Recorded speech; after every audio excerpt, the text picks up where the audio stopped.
한국지질자원연구원의 자원활용도요 중간은 장입니다. 제가 오늘 말씀드릴 것은 기상반응에 의한 광촉매용 TIOT 나노이드 제조기 등의 연구인데 그 광촉매에 대한 좀 대략적인 내용을 좀 많이 말씀드리고 제가 또 실험했던 기상반응에 의한 실험 결과를 좀 말씀드리고 또 이제 광촉매를 갖고 어떻게 사용할 것인가에 대한 응용 과제를 잘 말씀드리겠습니다. 사실 광촉매는 여러 화공학회에 계신 여러분들이 많이 하셨는데 잘 아시겠지만 다시 한번 얘기하는 의미에서 대략적인 말씀을 드리겠습니다. 광촉매의 정의를 먼저 보면은 그 촉매작용이 비에너지를 받아서 일어나는 것들을 광촉매라고 합니다. 광촉매의 종류로서는 산화분해형, 초신수형 이렇게 두 가지가 있다. 산화분해형은 표면에 부착하는 유분이나 세균, 담배의 진 등을 광촉매 반응으로 분해함으로써 광촉을 유지합니다.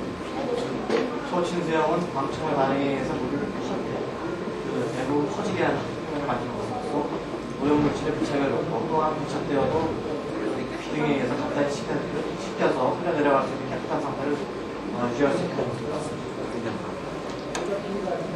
이런 광촉매 특성을 좀 살펴보면요. 일반적으로 400나노미터 이하의 파장을 가지는 자외선을 받으면 광촉매가 내년 반응지나 특성을 보시는데 다른 데의 전자가 전방으로 발기되는 것에서 플러스의 전하를 받은 전공과 마이너스의 전하를 받은 전자가 생성되고 플러스와 마이너스의 전하가 공기 중에 물과 산소와 결합해서 수산 라디칼 오존 염소보다 강력한 산화제를 만드는 것에 의해서 여러 가지 물질을 분해하는 것을 말합니다.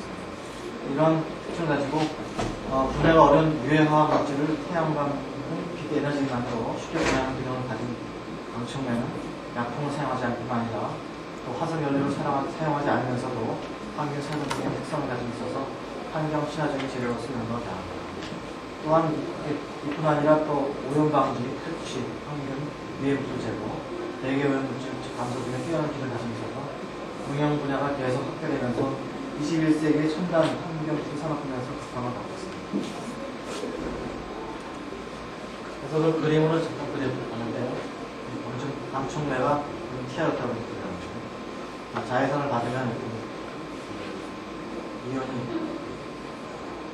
전공이 형성되면서 전자 방출되고 전공이 보이고 그 현상에 의해서 유해한 물질 중에 환경 면역작용, 또 방해살인 방지작용, 공기정화, 퇴치작용, 수정화작용 이렇게 이제 친수성 물질에서 자전작용 이런 특징을 가지고 있습니다.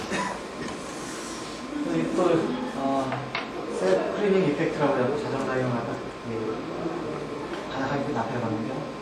이제 광촉매가 코팅된 표면에 어떤 오일 페이스의 그 오염 물질이 이렇게 붙으면 그 위에 이제 먼지 입자들이 이렇게 붙어요. 근데 이제 여기에 이제 자외선 소스가 조사가 되면 자외선 조사에 대해서 광촉매가 이제 익사이테이션 되면서 이 오일 페이스의 유기 물질을 갖다 분해시켜가지고 CO2, CO 이런 거를 분해시키면서 가스화돼서 안 나가고 여기 붙어있던 입자들은 비가 오에 의해서 씻겨서 내려갔다. 그러니까 셀프 클리닝 이펙트라고 간략하게 그리고 또 광촉매가 또 퇴치 효과가 있는데요. 이렇게 광촉매 물질이 이렇게 있으면은 악취를 가진 물질들, 암모니아나 황화수 같은 것들이 이제 접촉을 하게 되면 자외선 조성하게 되면 이런 것들이 분해가 돼가지고 H2S 같은 경우는 S가 SO2 가스가 되고 NH3 같은 경우는 H2하고 NO가 돼서 무취화가 된다. 대략적으로 그러고 있습니다. 그래서 광촉매 말씀을 드렸는데 광촉매의 원료로서는 어떤 것들이 있는가 생각을 볼 수가 있는데 뒤에 보여드리겠지만 이제 현재 광촉매를 사용할 수 있는 물질이 여러 가지가 있습니다. 그 중에서도 이제 화학적인 안정성, 취급의 용이성, 또 물질 자체의 안전성, 가격 또는 기술에서 총괄적으로 판단해 보면은 현재로서는 나노 사이즈 이산화탄소가 가장 유명한 소재라고 알려져 있습니다. 이러한 이산화탄소는 내방성이 우수하고 산알칼리스의 불용성으로 화학적으로 안정된 특성을 가지고 공간은 백색이나 미입자 각막은 투명하다는 유명적인 장점을 갖고 있습니다. 이때 이제 이산화탄륨은 입자 거의 한 20나노미터 정도 되는 방충맥을 사용해 됩니다. 그래서 여기 여러 가지 물질에 대한 밴드갭 에너지를 갖다 이제 조사를 하는데요. 이 밴드갭 에너지가 이제 컨덕션 밴드, 밸런스 밴드 이렇게 해서 이쪽은 환원되는 쪽이고 이쪽은 산화되는 쪽입니다. 여기 보면 TiO2는 양쪽을 다 겹쳐 있습니다. 산화, 환원 쪽은 다. 지금 징크 옥사이드도 또 강쪽면에서 효과가 TiO2 못지않다 이렇게 알려져 있지만 징크 옥사이드는 좀 물질 자체가 좀 내산 내식성이 떨어져가지고 표면 처리를 하거나 혹은 다른 트리트먼트를 한 다음에 쓸 수 있다는 보고가 되어 있습니다. 다른 캐드뮴 설페이트도 강쪽면에서 좋은 물질이나 물질 자체의 안정성이 떨어져가지고 TiO2에 비해서 좀 불안한 화물질이라는 보고가 되어 있습니다. 그래서 TiO2는 결정형이 크게 나눠서 이제 아노타제형하고 두 가지가 있어요. 루틴형은 또 이제 이게 이제 졸개법으로 만든 경우는 아모포스에서 추가하지만 일반적으로 이제 아나타제형하고 이제 아나타제형이 이제 900도 이상의 열을 가하면 루틴형으로 바뀌는데 아나타제형에 비해서 루틴형은 상당히 컴팩트한 상태라서 상당히 안정된 화합입니다. 안정된 TiO2여가지고 이 루틴형의 TiO2는 방충맥으로 사용되지가 않고 자외선 차단 재료에서 쌍품 쪽에 많이 씁니다. 이 아나타제형 이게 이제 이 격자 구조를 볼 때 이제 쉽게 루틴형에 비해서 자외선을 받았을 때 이제 약간 액티베이션 되는 확률이 좀 글쎄 변화되는 정도가 이거에 비해서는 더 쉬울 것이다 하는 걸 알 수 있습니다. 그래서 아나타제형이 주로 방충맥에 많이 사용되고 있습니다. 일부는 이제 약간 섞여 있는 것도 사용되고 있는데요. 그래서 TiO2 제조 공정을 한번 살펴보면요. 기존의 방법은 이제 항산법, 연소법, 세계적으로 이전에 이 항산법과 연소법에 의해서 그 TiO2 미분체가 주로 생산이 되어 왔습니다. 항산법은 이제 우리나라에 있는 한국탄임에서 TiO2 생산한 거인데 한국탄임에서는 TiO2 나노 입자는 생산하지 않고 미분체를 생산하고 염소법은 이제 미국의 듀퐁이라는 회사에서 주로 미분체를 많이 생산하고 있고 나노 입자는 이제 독일의 대주사 그 외에 회사에서 이제 같은 프로세스인데 공정 조건을 달리해가지고 나노 입자를 만들고 있습니다. 최근에는 또 이제 졸결법, 액상법으로는 졸결법, 침전법이 많이 사용되고 있는데 졸결법에 의해서 이제 전형대 송기창 교수님 하시지만 졸결법에 의해서 여러 학자들이 이제 많이 TiO2 나노 입자를 만듭니다. 일본의 이시아 같은 회사에서는 졸결법에 의해서 아나타제형 TiO2를 생산하고 있고요. 침전법은 또 올려서 TiCl을 갖다 물에다 가수분해 시켜서 만드는데 이 프로세스는 원자력 연구소에 있는 진행이 돼가지고 우리나라 회사도 창업을 하고 있습니다. 근데 저는 이 중에서 이제 그 염소법을 가지고 이제 기상 반응에 의해서 미분체가 아니고 나노 입자를 만드는 방법을 사용했습니다. 광촉매 응용 분야를 조사해봤습니다. 그래서 그 응용 분야가 굉장히 많은데 도료 관련 설비, 주택 설비, 일용품 소비재 쭉 나와서 화학 관련이고 수처리, 가전기기 등에서 공기청정기도 많이 문제되고 또 뭐 조명기구나 또 건자재, 타일이나 이런 데도 많이 있고 일본의 토토 같은 데서는 방충매 제품이 굉장히 많이 쓰고 있고요. 최근에는 방충매를 전구에다 코팅해서 가스를 몇 달 정화하고 하는 그런 제품도 출시가 되고 있습니다. 이 그림은 이 사진은 일본의 나고야시에서 도로 주변의 방음벽에다가 방충맨을 갖다 커팅해가지고 서로 다른 회사 제품을 갖다 코팅해가지고 어떤 회사의 제품 방충제가 제일 좋은가 특성을 평가하는 실험을 한 거예요. 그래서 제가 자료를 같이 넣고 그래서 여기에 이제 그 틀을 만들어가지고 이제 대비 중 자동차 배기가스에서 나온 낙스 같은 거 갖다가 어떤 방충제 방어판이 제일 분해를 잘하는가 테스트하는 그런 결과는 모르죠. 그런데 그 응용 분야 사진을 좀 정리해봤는데 분석 총명, 평균 시프트, 표면 분석, 식기관조기, 흑분 판재, 타일 유기 이 정도의 응용 범위를 가지고 방충제가 여러 가지 응용에서 사용될 수 있습니다.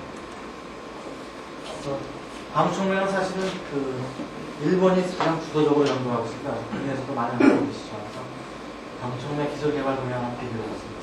일본은 방충제 일반의 경우 방충제 제품 시장은 가정용 전기 제품에서 주택설비, 전자재료 등으로 수처리까지 관련 제품 흥량부터 예측되고 있고 최근에는 낙스, 배기용 가스 브랜드에서 고활성 외벽도로 코팅제 개발을 주력하고 있으며 이를 위해서 고활성 이산화탄 유기자 개발과 가시광선에서 반응하는 고활성 방충제를 개발하고 있습니다.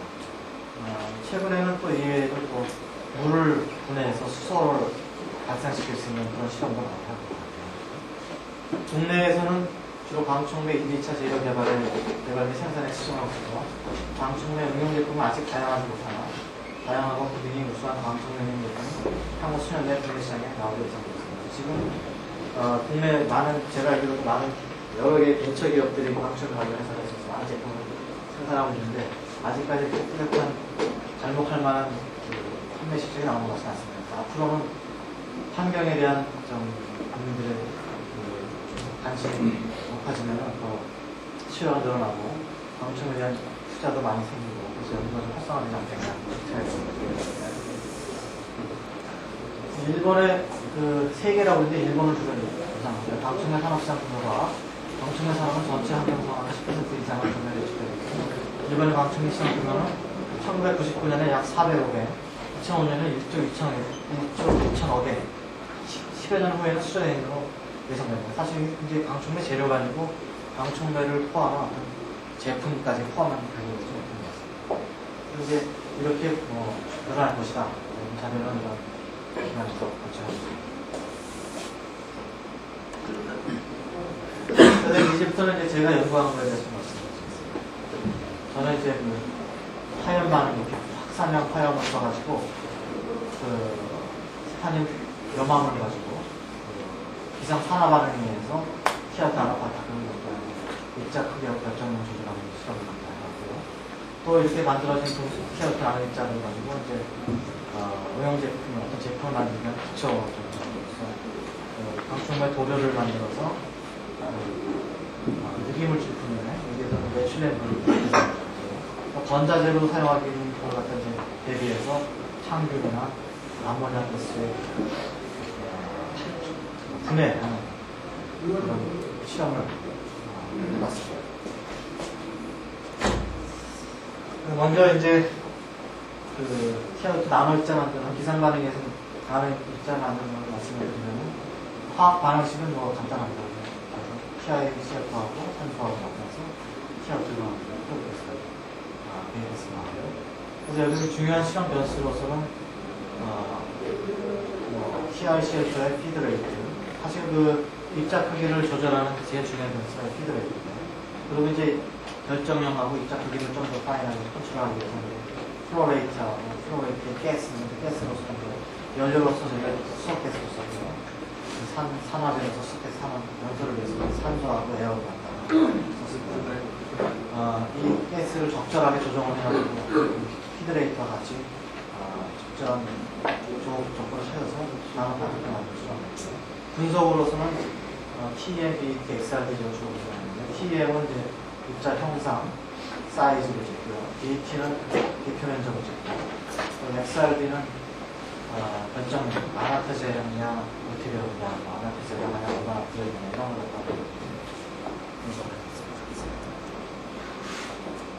그다음에 그 방충제 특성 평가로서는 아까 말씀드렸지만 보조원을 만들어서 메칠렌 분해해서 박테리아의 분해 특성, 아모니아 가스 그 메칠렌 물의 분해 특성을 지기 위해서 저희가 포토캐탈리시스 이밸루에이션 체크하는 분석기를 썼는데 그리고 박테리아는 이제 녹농균하고 대장균 KS 분해에서 암모니아 가스 일정 조성을 가지고 예를 들어 500ppm의 농도를 가진 암모니아 가스에 1000번 내에 분해되는 속도 그런 걸 재봤습니다.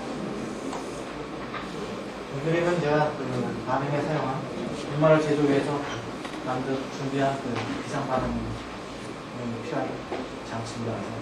반응기 식은 사실 버너인데요. 버너의 디자인을 어떻게 하느냐에 따라서 화염의 형태가 달라지고 이 반응 물질이 화염을 통과하면서 그 반응에 의해서 핵이 생성되고 핵이 각화돼서 입자가 커지고 그래서 이 안에서 다 이루어지는 거예요. 우리 화염의 형태를 조절하는 노하우입니다. 자세한 건 바꾸지 않았습니다. 저희 반응기 모듈은 버너는 5중관으로 구성되었고요. 맨 안쪽 관으로는 이제 아르곤 가스에서 캐리어되는 TiCF 계율로 이렇게 구성이 됐습니다.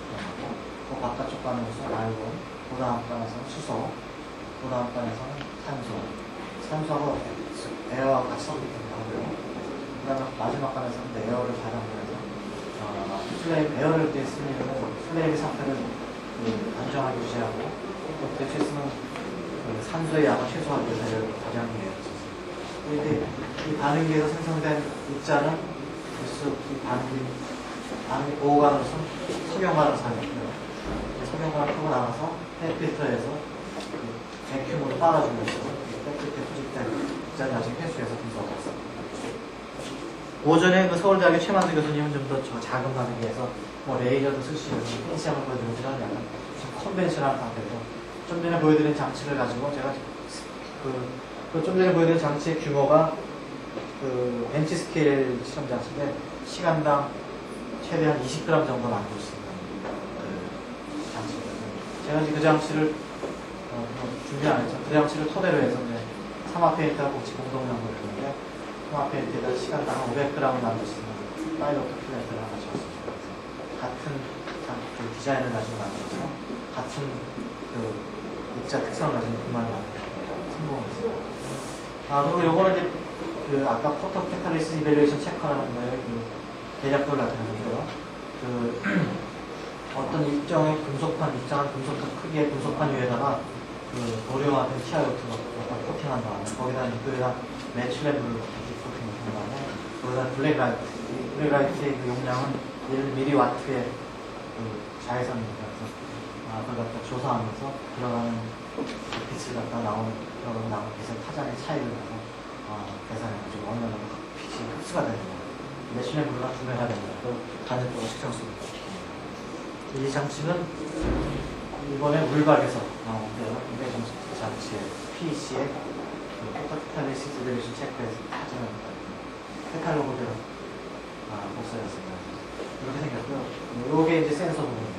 디지털로 숫자가 쭉 나와요. 그래서 가격도 비싸지 않고 실험하기 아주 좋은 방충의 특성 평가하기가 좋은 장치입니다. 실험에 앞서서 먼저 이제 화염을 갖다 저희가 디퓨전 플레임을 만들었는데 5중관으로 준비했는데 그때 이제 유량을 갖다 이렇게 맞춰봤습니다. 그래서 그때 반응 물질이 들어간 TiCF가 주입되지 않고 가스만 들어가서 연소되는 상태에서 화염의 온도 특성을 한번 해봤어요. 반경 방향, 축 방향, 축 방향을 갖다 이제 번호 입구에서 5mm부터 25mm까지 바꿔봤고요. 반경 중심에서부터 14mm까지 바꿉니다. 움직여가면서 온도 분포를 측정해봤는데 안쪽 관에서 반응 온도가 800에서 900도 정도. 최대 온도는 반경 방향 한 10cm, 10cm에서 1790도, 1700도 측정했어요. 굉장히 높은 온도를 알 수 있습니다. 그래서 아까 그런 조건에서 이제 반응 물질인 TiCF를 집어넣고 TiCF의 그 농도를 달리해보면서 생성된 입자의 전자능의 부분을 집어넣습니다.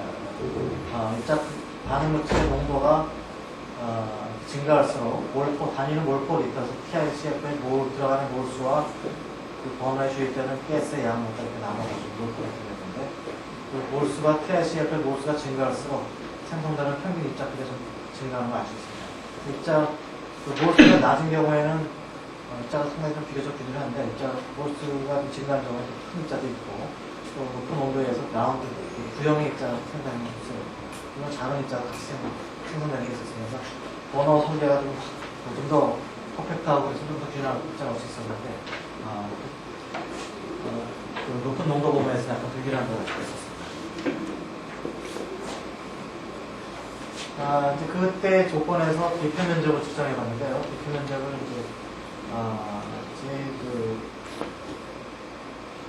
그때 생성된 입자 크기가 제일 작은 게 한 10나노 정도 되고 제일 큰 게 한 40나노 정도, 30나노 정도 됐어요. 그때 비표 면적을 봤는데 비표 면적이 제일 작은 게 80 부터자승포그램이고 작은 게 비표 면적이 죄송합니다. 비표 면적이 제일 큰 게 80이고 작은 게 55 정도 있습니다.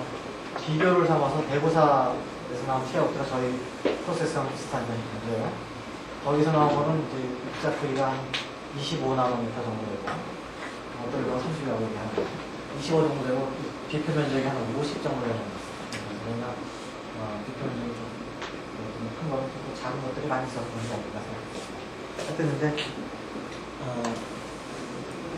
그런 결과가 없고요. 이번에는 들어가는 버너로 주입되는 가스 유량 중 산소 유량, 다른 가스 유량은 이제 고정시켜놓고 산소 유량만 바꿔놓고 산소 유량 15.5까지 줄여보면서 변화시키면서 그때 생성된 입자의 결정량을 막 분석해봤습니다. 그래서 이때 이제 A번 경우에 이쪽 왼쪽 피크가 아나타제 피크고 오른쪽 피크가 노치 피크인데 비상에서 합성된 저희 실험에서 합성된 거는 항상 이 두 개가 섞여서 나왔어요. 그래서 여기 방충맥 쪽에는 이 아나타제 퓨어한 게 좋다고 알려줘서 하나 퓨어하고 만들어보려고 했지만 화염의 온도가 높아서 그런지 하여튼 저희는 퓨어한 아나타제라고 얘기하는 이 실험 시스템에서는 얻지 못했고요. 이렇게 좀 섞여 있는 거거든요. 산소의 농도를 줄일수록, 산소의 유량을 줄일수록 루트의 함량이 줄어드는 걸 봤어요. 그래서 이때 그 아나타제 프랙션이 한 80% 될 수 있습니다. 그리고 이제 이 경우는 아나타제 함량이 한 50% 정도.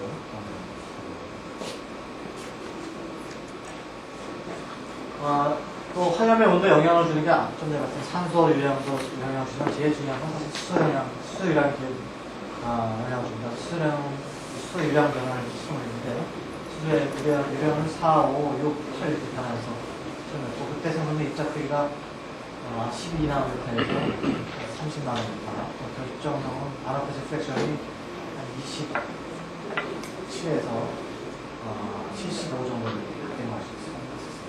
그래서 이렇게 실험 변수를 바꾸면서 저희가 그 입자 크기와 결정량이 달라지는 걸 알 수 있습니다.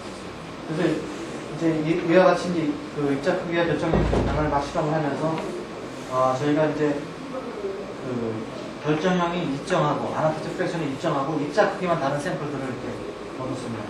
입자 크기가 30, 26, 23, 15 이렇게 아나타제 프랙션이 한 75에서 80 정도 되는 그 가지고 그때 입자 크기만 다르가지고 이제 그 도료화된 그 TiO2의 그 메칠렌 블루의 분해 특성을 살펴봤습니다. 이 분해 특성은 이 델타 ABS가 절대값이 폭이 클수록 분해가 잘 됩니다. 저희 경우는 이건 티어도 첨가하지 않았을 때고 그 입자 크기가 작아질수록 그 메칠렌 블루에 분해되는 그 폭이 정도가 증가하는 걸 알 수 있습니다. 그래서 이때 이제 결과를 봐서는 이제 같은 결정형에서도 입자 크기가 이렇게 작아집니다. 어떤 분들은 이제 결정 격자 사이즈가 원하시는 분들도 있는데 저희는 이제 입자 크기로 비교해봤습니다. 같은 도성을 가지고 같은 아나타제 프랙션을 가지고 입자 크기가 달라질 때 메칠렌 블루의 분해 특성이 증가하는 걸 이렇게 놓고요. 그 다음에는 이번에는 같은 입자 크기를 가지고 그 결정형을 갖다 아나타제 프랙션이 달라지는 경우에 그 메칠렌 블루, TiO2 고려로 만든 메칠렌 블루, 도료에 코팅된 메칠렌 블루의 그 분해 특성을 저희가 살펴봤는데요. 비교를 위해서 대구사 P25를 갖다가 샘플을 받았습니다. 대구사 P25, 여기까지 하세요. 점이고요. 대구사, 여기서 이때 입자 크기는, 저희가 15나노미터짜리 갖고 있습니다. 15나노미터. 대구사보다 지금 입자가 작아가지고, 효율이 좀 좋았나 본데.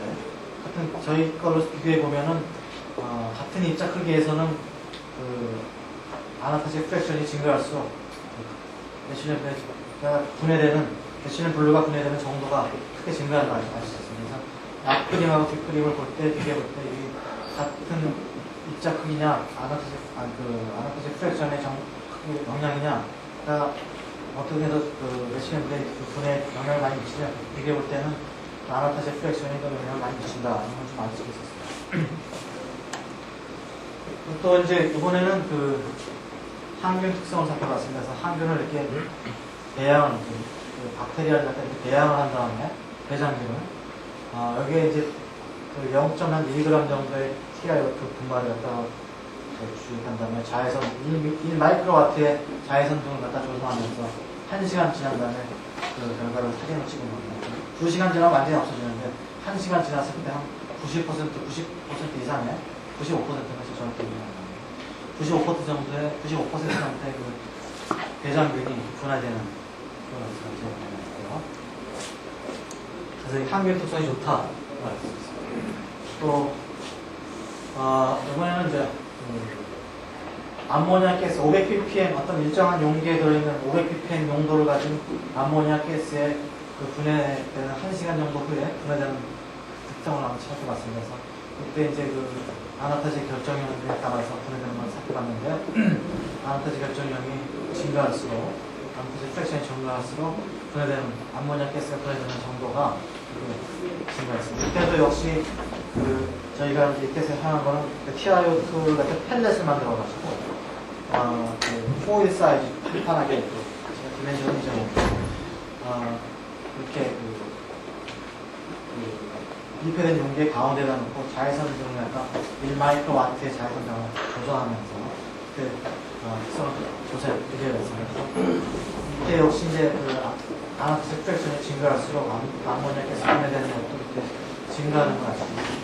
비교를 해서 대구사건도 해봤는데 대구사건은 이 정도 선에서 10%에서 분해되는 걸 알 수 있습니다. 물론 저희가 대구사건만 해본 게 아니라 사실 이시아과로 해봤는데 이시아라고 해서 나오는 해서 제품은 대우사보다 조금 높게 나올 수 있어요. 그래서 결론을 말씀드릴게요. 기상산화반응, TICF 기상산화반응에 의해서 TIF 안입자를 만드는 거예요. 입자 크기가 15에서 30나노미터 있고요. 결정형 아나타식 프랙션은 45에서 80% 정도 제외되고요.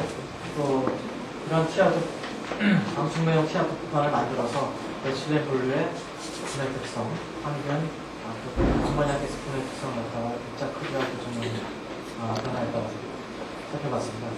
입자 크기가 감소하고 또 아나타식 함량이 증가할수록 높은 메칠렌 블루의 분해성을 얻어졌고요. 또 박테리아와 암모니아 가스도 역시 입자 크기가 작아지거나 높은 아나타식 프랙션에서 높은 분해에서 나타날 수 있습니다. 입자 사이즈하고 결정형을 비교해볼 때는 입자의 아나타식 가스 프랙션이 어느 정도 컸다 이런 걸 알 수 있습니다. 그래서 이 관련된 논문은 제가 2개나 썼는데 분말 만드는 것 쪽은 이렇게 머티리얼 시스 블러드는 TIF 분말 만들고 있었고요. 저널 나노파티클 리서치 광천의 특성에 대한 것입니다. 참고 필요하신 분은 참고하시면 됩니다.